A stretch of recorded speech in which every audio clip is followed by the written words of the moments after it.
Good morning po mga ka-finders. Ayan.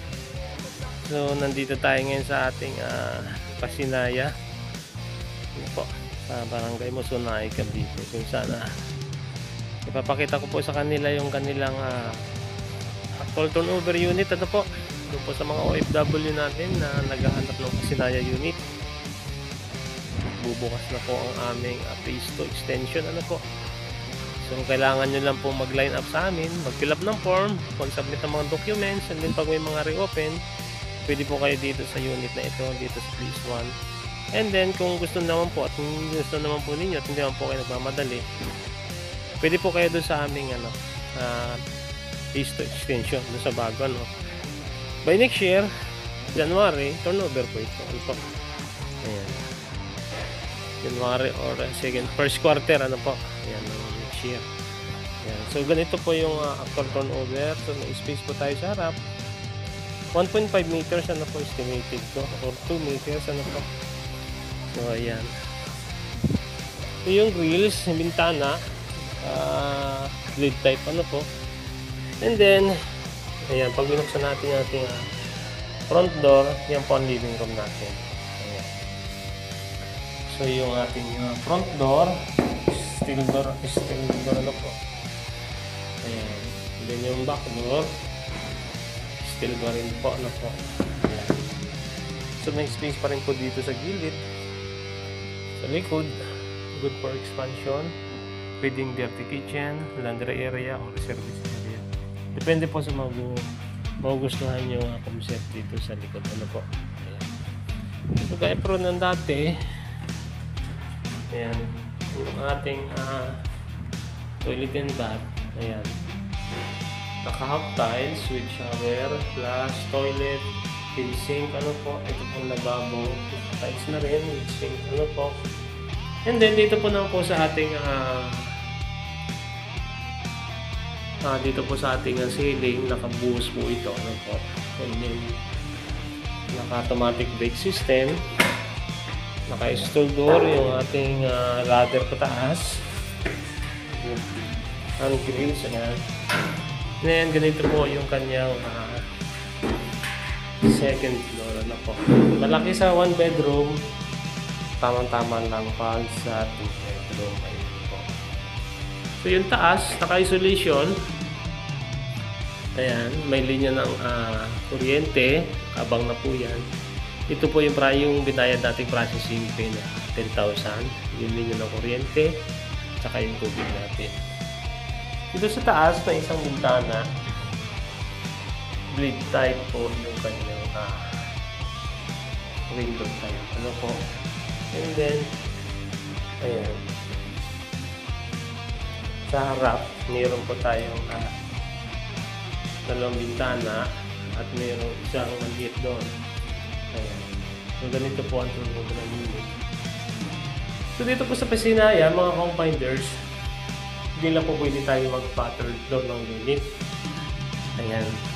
So pwede po magpa-expand sa gilid.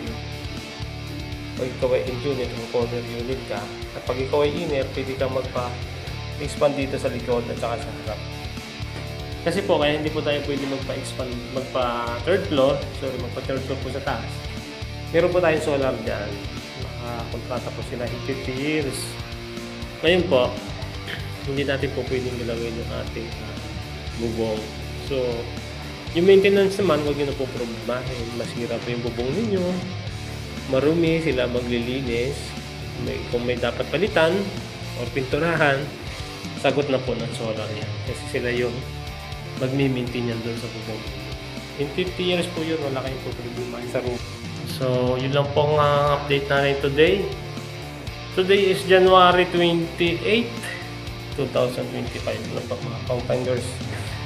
Attention lang po dun sa mga OFW natin, sa mga call center agent, sa mga government employee, sa mga self-employed, mga work from home.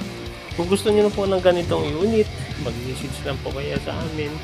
Mga businessman na may ITR at saka business permit, pwede po kayo rito. Ano po, yun po ang gagamitin ninyo, proof of income ninyo pag kayo ay businessman. or may mga sarili-sarili kayong business. Ano po? So, message lang po kayo mga ka-home-finders para magbigay ko sa inyo yung details nitong unit. Ma-compute natin. Magbe-base po tayo dun sa inyong edad.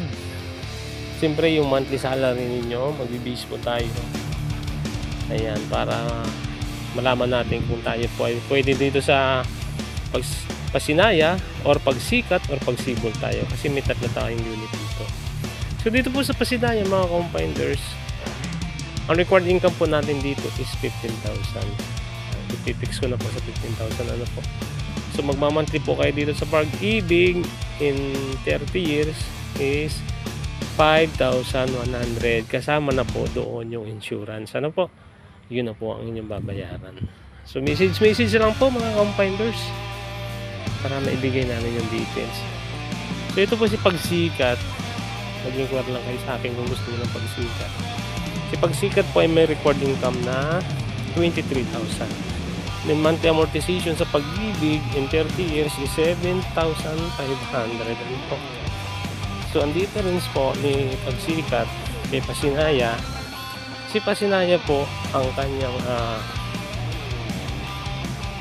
floor area is 36 square meter. Ano po? Then ang lot area is 36. Sorry po, 36 po ang lot area ni Pasinaya. Yung floor area niya is 32. So si Pagsikat po ay 44 square meter yung floor area at yung kanya naman lot area is 36. Ano po? Ayan. Yan po si Pagsikat. Message lang po para maibigay po yung tamang details sa inyo. Maraming salamat po mga ka-home-finders. God bless po sa atin lahat.